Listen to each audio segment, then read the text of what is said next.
Hi, I'm Hannah, a member of the ACPA24 convention program team. I have 5 quick tips to make your presentation more engaging for ACPA24. Here we go.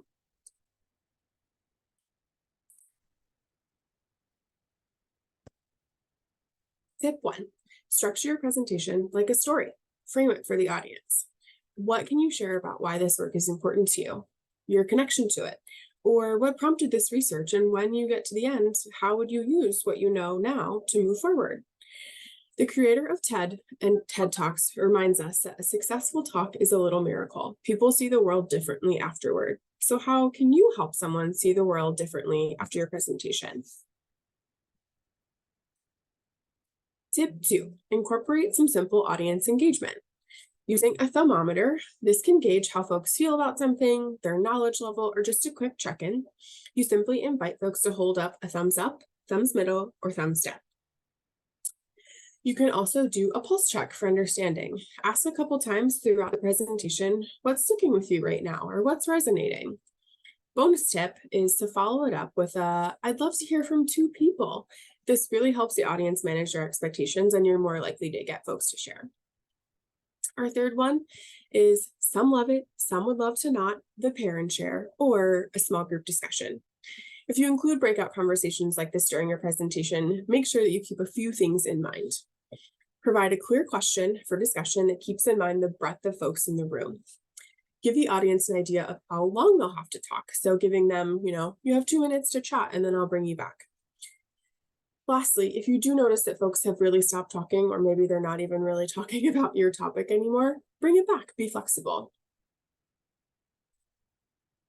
Tip 3, use videos. This is obviously where they're relevant and if they're available for your presentation. If you're able to incorporate videos into your presentation, make sure that they are a complement to the content rather than the content itself. So maybe only a few minutes long.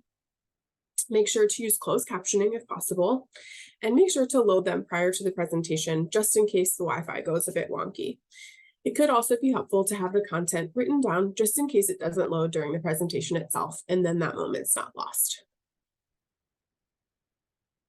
Tip 4, include some movement around the room. I see giant posters and Post-it notes in your future. Is there a key question or model that you could break down and get folks' thoughts on so they're able to further synthesize? There are so many ways to do this, but one way is to put a question or element on poster papers around the room. You can then have audience members add their thoughts by writing it on the poster or adding it as a Post-it note. And the start of some collective knowledge has begun. You could also split people into functional areas at the end so that they can directly connect your content to their area. I do want to note that while getting folks up and moving during a conference when we're mostly seated, we do really want to make sure that we're keeping in mind accessibility needs. Make sure to have a plan of how everyone in the room might be able to engage, whether that means being flexible in the moment to shift the activity or provide a secondary option as part of instructions for how folks can engage. Our last tip is to use Mentimeter. This is a free platform where everyone in the audience with a phone can engage. I've had rave reviews using this from students, faculty, and staff, and even an ACPA presentation myself. You can use this to create slides to capture all kinds of info from the audience. Let's check it out.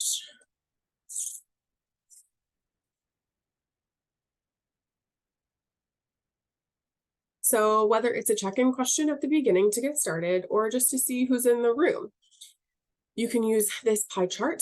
It will fill in with other functional areas as you go.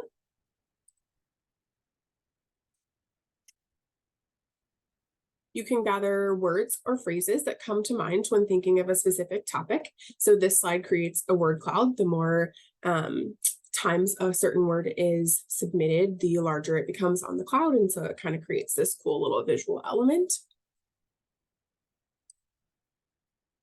You can also gauge learning or knowledge level. You can use this to get a sense of where folks' learning is in the room. This might also help you to know how much you might need to cover in depth, or if there are things that you can kind of glide over if folks have a good foundational knowledge. You can do a pulse check and kind of do this little quiz or game. And you get like points for folks who answer more quickly, that kind of thing. This can be really helpful with either like sharing opinions or to see if like knowledge is landing for folks. Um, and it's just a fun way to do that. You can also include a Q&A slide where folks can submit questions during your presentation or just at the end of the presentation so that you can more efficiently address them during the short time that we have for presentations.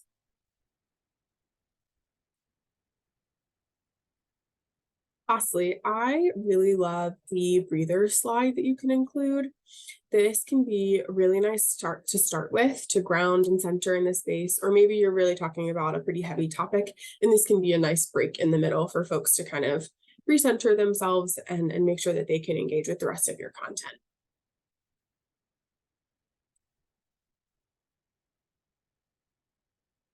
So hopefully this has inspired you to incorporate some interactivity into your presentation for folks to leave more inspired and even better informed. Thank you for being part of ACPA 24.